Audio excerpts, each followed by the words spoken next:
পৰ্বতজোৰাৰ ৰামসৰোবৰ গাঁৱত বনৰীয়া হাতীৰ উপদ্ৰৱে নিদ্ৰাহৰণ কৰিছে স্থানীয় ৰাইজৰ।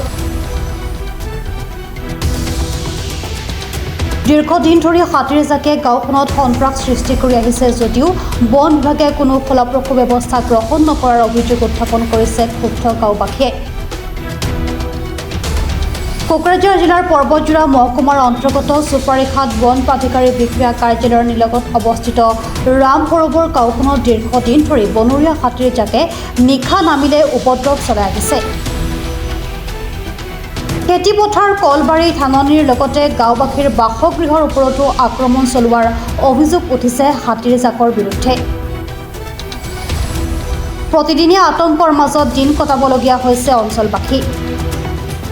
স্থানীয় লোকসকলে জনোৱা মতে বনৰীয়া হাতীৰ এই সমস্যাৰ বিষয়ে বহুবাৰ বন বিভাগক অৱগত কৰা হৈছে, কিন্তু অভিযোগৰ পিছতো কোনো স্থায়ী সমাধান বা ফলপ্ৰসূ পদক্ষেপ গ্ৰহণ কৰা হোৱা নাই। ইফালে বন বিভাগৰ নিষ্ক্ৰিয়তাৰ লগতে বিটিচি পৰিষদীয় চৰকাৰৰ প্ৰতিও অসন্তুষ্টি প্ৰকাশ কৰিছে গাঁওবাসীয়ে। আজি বুলি নহয়, এইটো বহুত দিনৰ পৰা, আজি ৩-৪ বছৰৰ পৰা মানে এইখন গাঁৱত হাতীৰ উপদ্ৰৱ ইমান বাঢ়ি গৈছে, হাতীৰ উপদ্ৰৱটো আমি ৰোধ কৰিব পৰা নাই।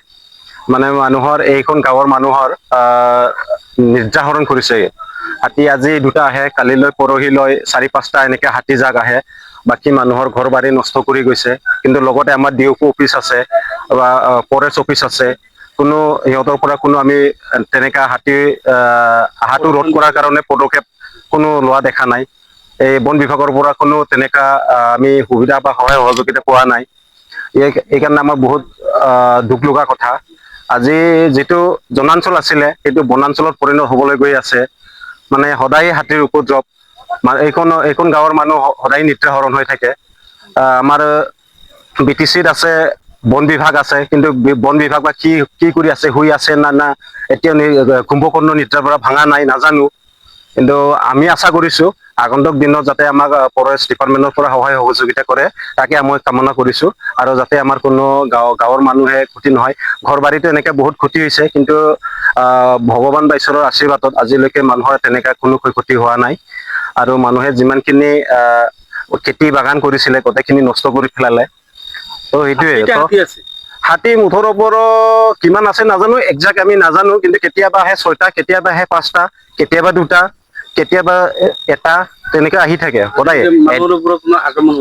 মানুহৰ যদি ঘৰৰ ভিতৰত মানুহ থাকিলে হয় তেতিয়াহ'লে হয়তো মানুহৰ আক্ৰমণ হয়, মানুহবিলাক পলাই হাৰি যায়। তো সেইটোৱে। আজি কেইটা ঘৰ ভাঙিছে? আজি তেনেকা এটা বিশেষ কিছুমান ক্ষতি কৰিছে, আজি বিশেষ ক্ষতি, কিন্তু তাৰ এটা দিন আগত বহুতে ক্ষতি কৰি গ'লে। মানুহৰ মানে ভঁৰালত ধান আছিলে সেইবিলাক নষ্ট কৰি গ'লে। মানুহৰ ৰান্ধা ঘৰবিলাক আছে, ৰান্ধনী ঘৰবিলাক আছিলে, সেইবিলাক নষ্ট কৰি পেলালে। আমি অলৰেডি ৰেঞ্জাৰকো ফোন কৰা হৈছিলে, কিন্তু ৰেঞ্জাৰে সেইদিনা আমি ফোন কৰিছিলোঁ, ৰেঞ্জাৰে বোলে কিবা গাড়ী নাই, ডিপাৰ্টমেণ্টৰ গাড়ী নাই, আহিব পৰা নাই। কিন্তু আজিও ফোন কৰিছোঁ, আহিছোঁ বুলি আছে, কিন্তু এতিয়ালৈকে অহা নাই। এইটো অতি দুৰ্ভাগ্য। এইটো বন বিভাগে কি কৰিব বিচাৰিছে নাজানো। 1 কিলোমিটাৰ ফোন কৰিছে, অহা নাই। টোটালি ক'ব লাগে যে বন বিভাগ টোটালি ব্যৰ্থ বুলি ক'ব লাগিব। সেইটোতো ব্যৰ্থই, বন বিভাগ ব্যৰ্থই। আজি ইমান 4 বছৰৰ পৰা আমি কমপ্লেইন মাৰি আছোঁ আমাৰ হাতীটো যাতে জনাঞ্চলত নোসোমাই, মানুহৰ ক্ষয়ক্ষতি নকৰে। তাৰ কাৰণে আমি বহুতবাৰ এপ্লিকেশ্যনো মাৰিছোঁ, কিন্তু তেনেকৈ কোনো এতিয়া আজি পৰ্যন্ত ৰেছপন্স পোৱা নাই। গৌৰীপুৰৰ পৰা ইমৰান হুছেইন শেখৰ ৰিপৰ্ট, প্ৰাত টাইম ডিজিটেল। শদিয়াৰ পৰা ধুবুৰীলৈ, বৰাকৰ পৰা ব্ৰহ্মপুত্ৰলৈ সকলোৰে মাজত চিনাকি এটা নাম প্ৰাত টাইম।